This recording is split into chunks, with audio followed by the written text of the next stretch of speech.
and welcome to another live event from The Economist. I am Charlotte Howard, the paper's executive editor, and we're here to discuss something a little different than our usual fare: video games, how the business has changed from a niche form of entertainment to a mass medium, and what might be next. I'm joined by our media and technology editor, Tom Wainwright, who's just written a special report on the subject, and by our special projects writer, Hal Hodson. Welcome to you both, and thanks for being here. So Tom, your special report's thesis is that video games have moved from being something that was more of a niche hobby into a truly mainstream form of entertainment. Can you say a bit more about why you wanted to write this report now? Yeah, well, I guess it was a couple of things. One was just that I, increasingly saw what's probably clear to lots of people on this call, which is that video games is now enormous. It's almost universal, and I saw this at home where my 3-year-old was playing basic iPad games. I was getting texts every day from my parents with their Wordle scores, and I realized that this is something now that's not just a niche. It's really become everywhere. And the numbers really bear that out. I started doing a bit of digging into the industry, and we've got a chart in this week's issue. Actually, yeah, there we go, showing just how many people play games now worldwide. And as of last year, we were up to more than 3 billion, which is pretty impressive growth. And it's not all that clear on that chart, but you can just about see that in 2020, in the pandemic, there was a bigger than normal jump because, not surprisingly, people were stuck at home looking for new stuff to do, and games was one of those things that some people picked up and stuck with. So the size of it was one thing, and I mean, just in revenue terms, we see something similar. If you look at how much people spend on games, yeah, there we go. You can illustrate it there. So games, I mean, I already knew it was a big industry, and bigger than cinema, probably not surprising, but quite how big it is, I think probably might surprise a lot of people. It's more than 5 times as big as cinema in terms of how much people spend annually, 5 times as big as music, and substantially bigger even than video streaming. That was one thing that took me by surprise. It's about 70% bigger than video streaming in terms of consumer spending. So for all we write about Netflix and Disney Plus and so on, gaming actually is much bigger. And so part of my reason for doing this was that I wanted to slightly kind of redress the balance in my own coverage and try and reflect the fact that gaming is the big industry that it is. And I guess the other reason, as you mentioned, I write about media more broadly, and I cover film, I cover music, I cover publishing, the whole lot.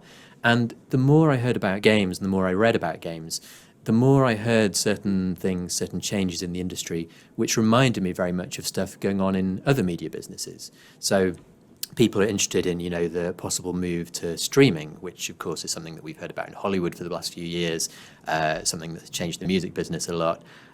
User-generated content, which is a slightly jargony thing, but it basically means kind of homemade stuff, is big in gaming. And obviously that now has completely changed the video business with TikTok and YouTube.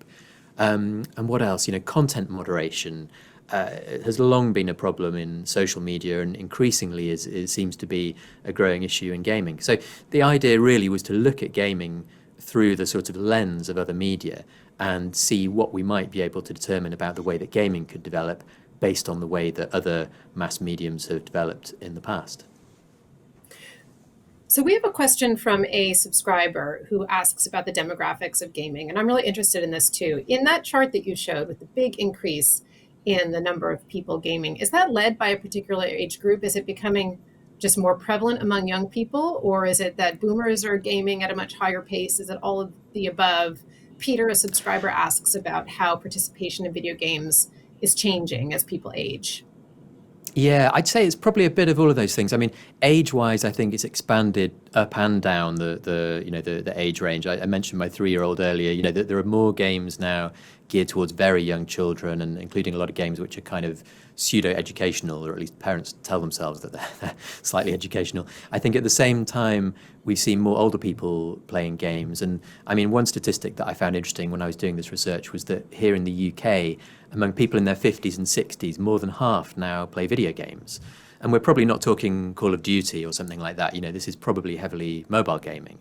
But still, that surprised me. And I mean, in terms of the question of how things change up the age spectrum that our reader asked, again, if you look, as I said, it's a lot of it's about mobile, but even in console gaming now, it's estimated that there are more console gamers aged, I think, 35 to 45 than there are aged 15 to 25, which surprised me. And it suggests, I guess, that people kind of perhaps pick up this habit when they're, youngish, but it seems to stick with them. It seems to be a habit that they keep. And we'll see how that changes. One of the things I did in this report, I spoke to the people behind Roblox, which is a really popular gaming platform among very young children. I think the average age of a Roblox gamer is about 13 or so. And they've been finding that in the past few years, their average age has been ticking up because people who picked up the game when they were maybe 10 are still playing 5 years later. And it will be interesting to see whether they're still playing when they're, 20, 25, or whether they graduate to other kinds of games, or if they stick with the ones that they played when they were young. But we'll see. So you talked a bit about the demographics. Let's turn to you, because are there tech changes that have helped to broaden the audience? So are there substantive differences in the way that these games are being delivered that means that they can reach a broader network of people? Yeah, well, the huge thing, just look around any subway car, bus, public transport, is phones. Everybody is on their phone, and if you are rude enough to sneak a peek at what they're doing, a huge amount of them are playing something like Candy Crush or Clash of Kings or something like that. These are mobile games that you can play anytime, anywhere, and as far as I can tell, this is one of the biggest drivers of that curve that we saw from Tom's report, is that because phones are now powerful enough and because the chips in them have been getting better and better at rendering graphics on small screens, you can now have this gaming experience anywhere you are, anytime. You don't have to be connected to the internet to play lots of them, so you can play them underground, which you see a lot in London. And it's really driving the expansion massively. I actually am one of the demographic that played console games as a teenager. I had to stop because I would do nothing else with my life, I feel like, if I still played them as a grown-up. But I didn't transition to mobile games. I've never played a game on my phone in my life. But that is very clearly the dominant driver of growth. One sort of way of seeing this is to look at the revenue of one of the world's biggest gaming companies, which is a Chinese company called Tencent. Tencent makes so many mobile games, just a large majority of the ones that you see out there, particularly ones like the one most famous is called Player Unknown Battlegrounds. And it's one of those battle royale games where you get dropped into a map and you have to kill all 100 other people, and if you do, you win. And Tencent's revenues from mobile have been growing at about, high teens, 18% a year. Tencent's revenue from PC and console have been growing at about 2% a year. So that's kind of gives you a sense of how powerful that mobile device is, to be able to have something that can play a huge array of games and have it in your pocket, whether you're young or old. Tom's special report was lovely in going into a 92-year-old and a 93-year-old couple in India who play mobile games on their phone. It makes it accessible and very, very cheap for anyone, anywhere, anytime. And that, to my mind, is the big driver. Let's talk a bit more about the business model, because your answer just then pointed to it, sort of where we see the growth coming for video game companies. And I wonder, it used to be kind of a straightforward transaction to buy a video game, and now there are different models that are out there, including subscription models. So can you describe, Tom, a bit about how the strategy for gaming companies is evolving, given both the new types of players that we're seeing in the market, the new types of demand, as well as the new form of some of these games? Yeah, it's a good question. I mean, I think there's a lot of different new business models out there, lots of different forms of monetization. And this is one advantage that gaming possibly has over other types of media. It's wringing money out of consumers in different ways. You mentioned subscription, and I think that's an interesting one to keep an eye on. You've got more companies now offering access to a kind of library of games for a monthly fee. It's yet to really take off in the way that it has in, say, music, where the Spotify model, where you pay your £10 or $10 a month and get access to everything, has completely dominated recorded music. In gaming, that's not really the case yet, at least, and I suspect never will be to quite the same extent, partly because of the way that people consume games. I mean, one person put it to me like this: with music, the typical person might listen to hundreds of songs, and with TV, where subscription obviously is also big, the typical person might watch, dozens of shows. With gaming, the typical gamer may only play one or two games, And so access to a massive kind of all-you-can-eat buffet of games for a monthly fee, for a lot of people, isn't really what they want. You know, if they're only playing one or two games to death, then having access to all of those games isn't necessarily, you know, going to be up their street. But that said, it is gradually growing, and I think, you know, it's a way that gaming can suck in more people. And various people I spoke to said that the subscription thing was quite a good way of getting families on board, they found. It was quite good for kind of hobby gamers. And one thing that I think is kind of interesting about it is that it can potentially address one of the problems that gaming has traditionally had, which is the difficulty of what they call in the jargon discovery. So that just means, you know, finding new games that you like. Because again, compare that with music, where you've got radio as the great engine of discovery. You know, you listen to different stuff all day, you can find new things that you like.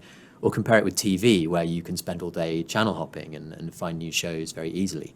With games, you haven't really historically had that. The method of discovery was, you know, walking down to the shop and spending a large amount of money on a game that you hadn't tried before. And that was a real break on discovery, a break on people trying new stuff.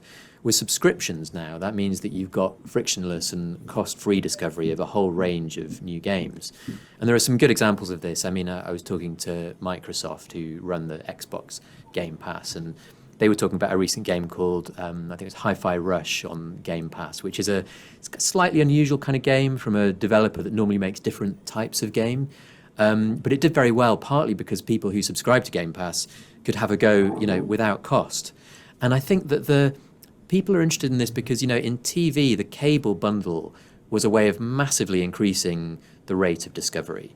And people then, you know, when the cable was new, people made the same complaint that they make now about game subscriptions. They said, well, you know, I don't want to pay all this for all these shows I'm never going to watch. But actually, their kind of revealed preference through their behavior was that people who had cable ended up watching loads more. And people who have game subscriptions, it seems, do play more than people who don't, and that they did before they had the subscription. So it's an interesting one to watch for that reason. It's still only a minority of consumers spending on games, and I suspect always will be. It's not going to replace the other methods of monetization. But that's why people are interested in it, and that's why Microsoft in particular is pushing things at the moment with the big acquisition it's doing of Activision Blizzard. And one of the motives of that is to add to their subscription offering. So another business model that we see sometimes are these free games, and a few subscribers talked about the future of loot boxes within games. Paul and Kevin asked about that. How does this actually work? How free is a free-to-play model? I'm a mother of a 9-year-old who's constantly trying to download games claiming that they're free. So tell us a little bit about that. Yeah, I think the word free is probably a bit misleading. I mean, these so-called free games make literally billions. I mean, the highest grossing mobile games are free-to-play games, and there are several that make more than $2 billion a year, which, again, just to do a comparison with Hollywood, $2 billion would place a film in, you know, among the highest grossing of all time. So it's a big thing, and the free games do make big money.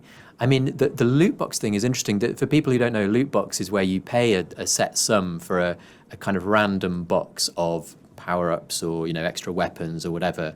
And it's been controversial because people compare it, I think, probably correctly to gambling, because you're paying a kind of fixed stake for something which may be very valuable or may not be. And so I think there's been a bit of pushback on that in recent years. And when I was researching this report, that was one of the things that developers were quite kind of sensitive about. You know, they were not keen on discussing that at length. And I think, you know, they have been pulling back on it a bit, partly also because it can mess up with in-game mechanics. If you've got some players who are paying for, you know, a rocket launcher to destroy all the people who are not paying, it makes the game not fun for the people who aren't playing. And if it's not fun to play for free, then it means that you don't get that kind of top of funnel effect where they draw in new gamers.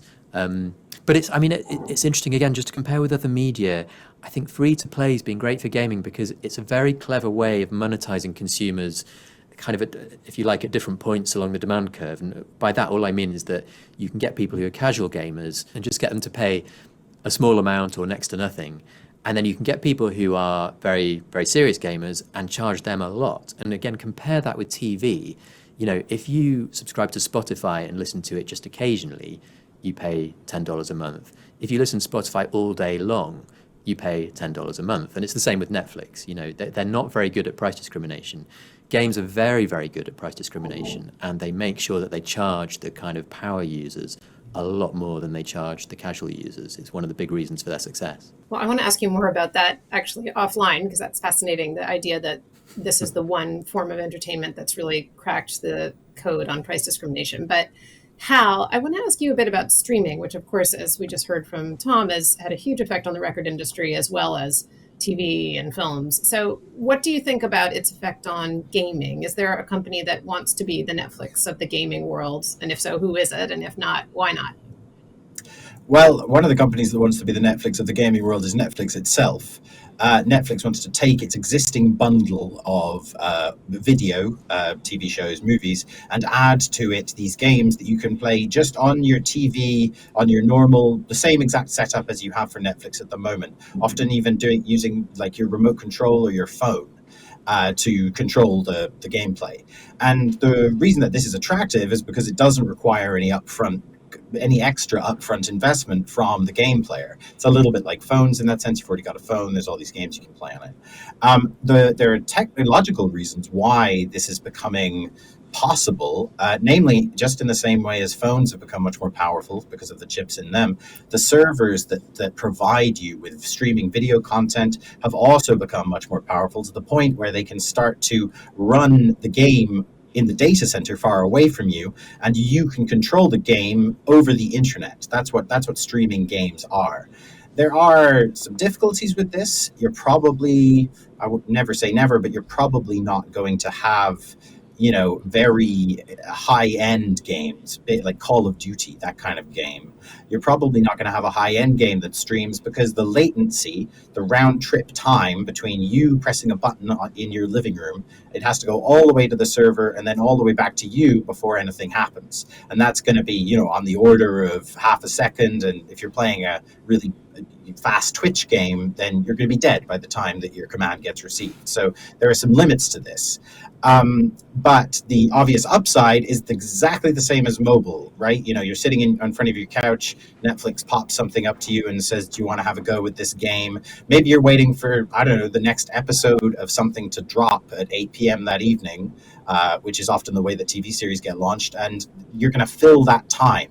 And filling time is the thing that has driven gaming expansion to this point. Indian English has a wonderful word for it. It's called time pass. And in many ways, the expansion of gaming is an expansion of technologically enabled time pass. So I suspect you'll see quite a lot more streaming. But just, anecdotally, I myself have had problems with it. During the pandemic, I tried to get into Stadia, which is Google's streaming game service, much talked about, much lauded. And I tried to play a game called Cyberpunk 2077, which was a big title, big release. And it didn't really work very well. It was very, very glitchy. Sometimes your character would just jump across the map in the direction that you had been going. I stopped playing it because it didn't really work very well. And Google has shut Stadia down. So that is kind of gives you a sense of the challenges around streaming games. So can I just stay on that for a second? Is it because this is inherently an interactive media, of course? So is that something that translates to technical problems and delays sort of innovation and rollout in streaming in particular? Am I understanding you correctly?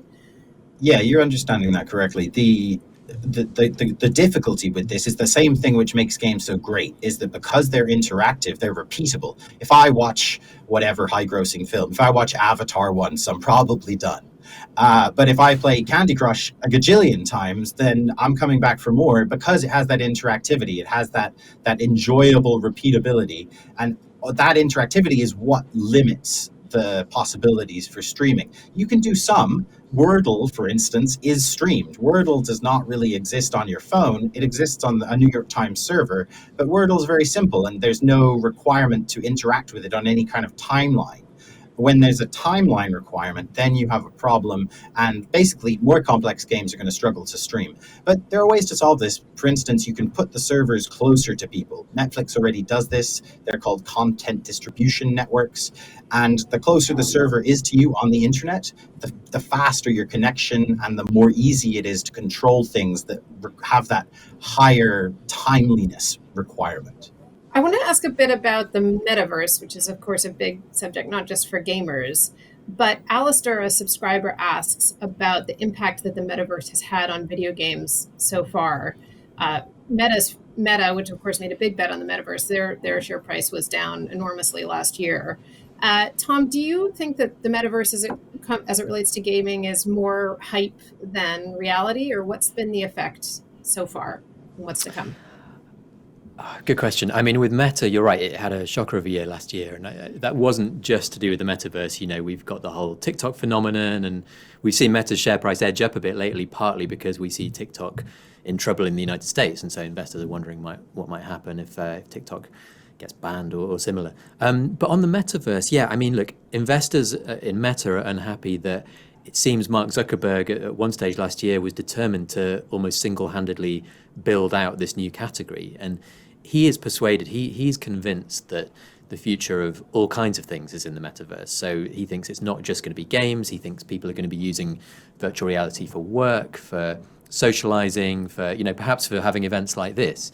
And so far, consumers aren't really persuaded. You know, so far, virtual reality in particular seems to be something that is a, you know, great niche for some gamers. A lot of people like it, and it has uses, you know, in some professional areas. But people aren't really that keen on doing other stuff there. And, you know, Meta's thing called, what's it called? Horizon Worlds, which is their sort of general hangout space, by all accounts, is not doing terribly well.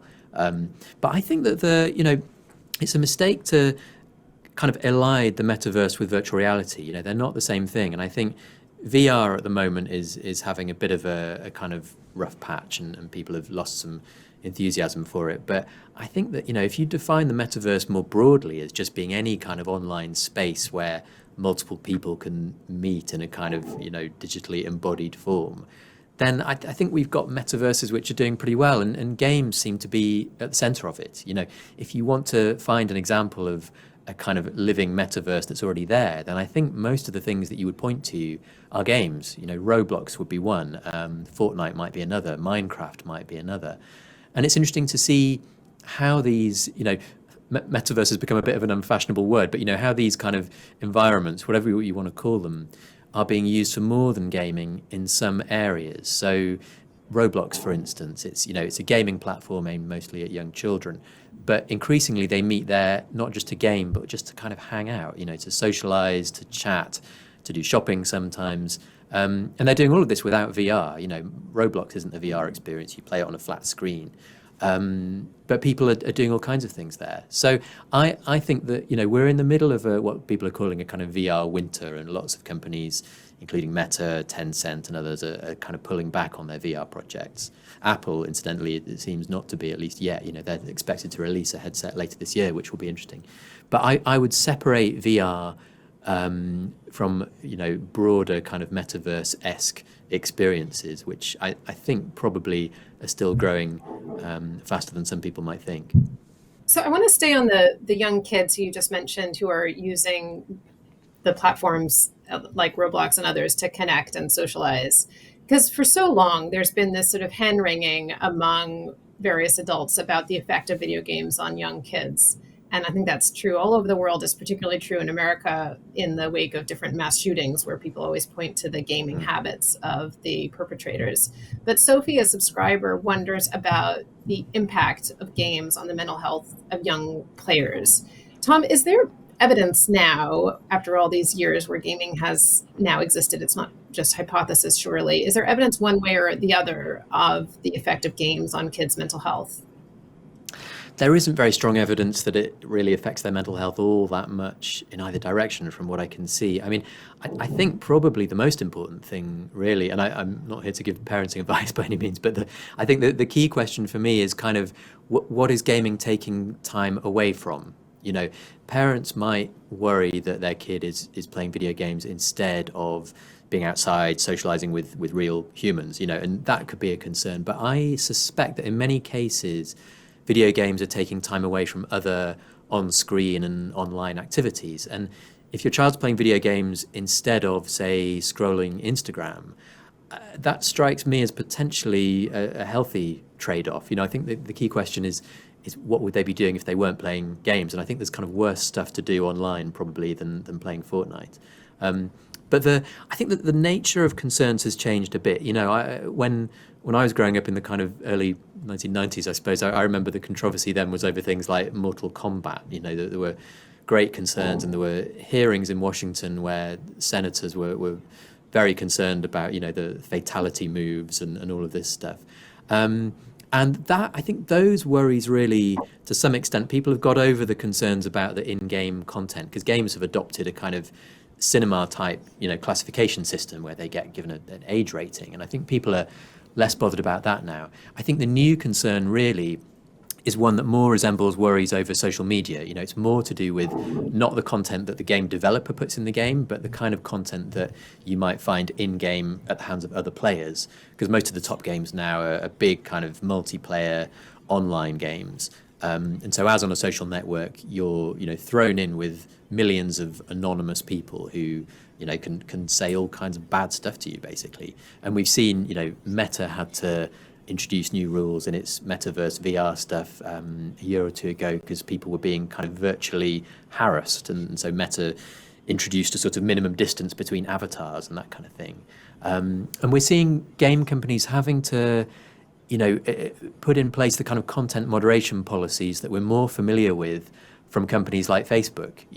Roblox, for instance, employs thousands of moderators to check up on what people are saying to each other in the in-game chat and make sure they're not doing kind of unsuitable things. And, they miss stuff. There was a case when, after the Christchurch shootings in New Zealand a few years ago, players on Roblox began reenacting that, and it was discovered and it was shut down. But that's the kind of thing that people worry about. And so I think kind of worries about games and, what they're doing to our children, the nature of those worries now resemble Hollywood less than they used to, and now resemble social networks more than they used to. It's not about what the game developers put in there. It's now about what other players are going to say and do online. Yeah, I think the comparison to social networks is apt and leads me to my next question, which is about China's role in gaming. So we heard from Hal the huge business that Tencent has, Tencent being most famous for WeChat, but that the huge business that they have in gaming. And China, of course, looms large in our discussions around TikTok, which you've covered this week. A subscriber, Nishank, asks, does the gaming industry face the same kind of geopolitical concerns that social media apps are experiencing now? So essentially, do Western countries' concerns about TikToks extend to Chinese games as well? How can you speak to that? Yes, I think it is probably only a matter of time. To just set the context, the vast majority, or not the vast majority, a significant majority of the world's most popular, highest grossing mobile games are developed by Chinese companies, often with studios all over the world, but Chinese owned companies. And there is a very powerful dynamic in Washington, D.C. at the moment, and it's only strengthening. When I was last there, people talked about finding the next target. And what that means is finding the next bit of Chinese technological activity that lawmakers can make a big show out of going after. We've had chips. Right now in America, we're having hearings about TikTok. And I think it's probably only a matter of time before someone like Marco Rubio gets a memo across their desk saying, do you know that the most popular, the most played game in America by teenagers is developed by Tencent, and that Tencent can, in theory, be controlled by the Chinese Communist Party. So, yeah, we haven't really seen it yet, which is interesting to me, but the dynamics with TikTok are very, very similar. TikTok is owned by a company called ByteDance, and there is a different version of TikTok that works inside China called Douyin. And Douyin has very different controls than TikTok. TikTok's much more freewheeling. There's a very different moderation policy in play. And the same thing applies to games that are made by these Chinese companies. One of the world's most popular games, I mentioned it earlier, is PUBG Mobile, Player Unknown Battleground. And in China, that game is called Peacekeeper Elite. And a lot of the warfare stuff has been stripped out. And you don't play as a kind of cutthroat 100 people killing each other on an island. You play as like members of the Chinese peacekeeping forces doing missions around the world, saving everybody. So that gives you a sense of how different everything is. The other thing that's enormously different is that in China, there are strict rules about how much time any person under a certain age is allowed to spend playing these games, and using TikTok. And the companies are forced to track that time, to track how old the people who are playing them are, and verify it with documentation, sometimes even facial recognition through the phone. So it's a completely different world. But the Chinese gaming companies have kind of pulled off this amazing trick of serving both markets with the same game, just reskinned to suit the Chinese government's policies. So that is absolutely fascinating. And I want to stick on that a bit longer, because if the market is in some ways limited in China by that time restriction, I'm not sure if that's correct. So that's one question. Is there a limit to the growth that Chinese companies can have within China because of some of those government restraints? And then the second question is, what does that mean for the strategy of Chinese gaming companies outside of China? Tom, can we go to you on that? Yeah, sure. Yeah, it's a good question, and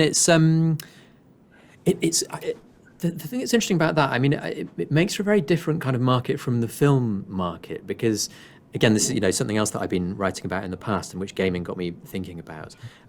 What we see in the movie business is that China these days is actually really good at making films. I mean, until recently, Chinese made films looked distinctly not quite as good as the Hollywood ones. These days, that's not really true. But we don't tend to get them much over here, because the Chinese market is such a big one that Chinese film studios tend to focus their films very much on the domestic audience. And so the biggest Chinese hits tend to be very kind of patriotic Chinese films about, the Chinese army killing other armies, basically. And so they tend not to do very well over here, because they kind of don't need to. The studios have such a big market at home that they don't need to look abroad. And with gaming, something like the opposite is true, because, as Hal was saying, the Chinese government places pretty strict rules on how much people can play at home. And so if you're a Chinese game developer, you're pretty strongly incentivized to look overseas. And that's exactly what they've done. And that's why, as Hal says, a lot of the world's favorite games are Chinese made. Compare that with the film business, totally the opposite. If you look at the 20 most popular films at the box office last year, 17 of them were American made. If you look at the 20 highest grossing mobile games, they came from 9 different countries, and I think China was the biggest contributor. So it makes for a very different dynamic. I think people have got used to the fact that in the 20th century, the main kind of engine of popular culture, if you like, was almost an American monopoly. I'm talking about film and the TV that was spun off from that. And to the extent that gaming is kind of replacing TV and film in the way that young people spend a lot of their time, it's not going to be this kind of Western monopoly by any means. It's much more open. And if anybody is kind of winning that particular battle for influence right now, it seems to be China. A subscriber, Lauren, has a really good question about video games as a source of soft power. So you write about how America no longer has a monopoly on this form of popular culture. Is it just a question of a geographic distribution that includes China, or is there something more explicit going on with soft power and a desire to influence different markets around the world through the use of gaming? I think it's probably a mixture. I think on the whole, it's not particularly a conscious thing yet, at least. I mean, you see some examples of that. So South Korea, which is a kind of a growing force in gaming, their government has explicitly said that it considers video games to be part of what they call the Korean wave, which includes, K-pop, which has become very popular all over the world, films like Parasite, which won the best picture Oscar a few years ago. They've specifically said that games are part of that, and in Korea, esports are a big thing, and again, it's all helping to kind of fly the Korean flag a bit.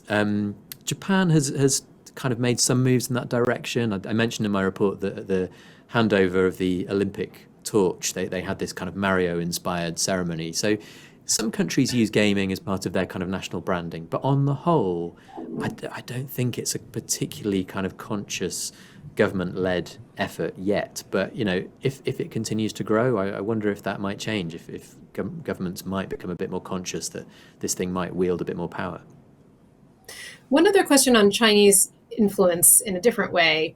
A subscriber, Ronaldo, asks about whether this tremendous growth that we've seen in video games that you've just described will bring new regulations. So China has these rules, as you've outlined, to limit usage among Chinese people. Do you see those regulations being disseminated elsewhere? Do you think other people will follow China's lead in that regard?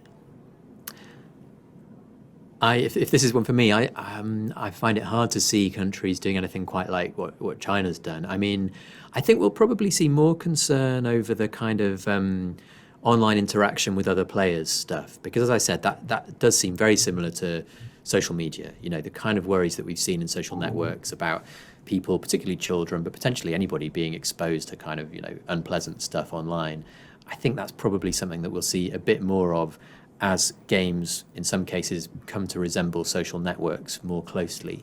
We've already seen age ratings. I mean, I think in a way that the most consequential kind of government intervention in the games business that we're likely to see soon is more likely to be to do with antitrust. I mentioned earlier the Microsoft acquisition of Activision Blizzard, which at the moment is being scrutinized all over the place, but particularly in the US, the EU, and the UK.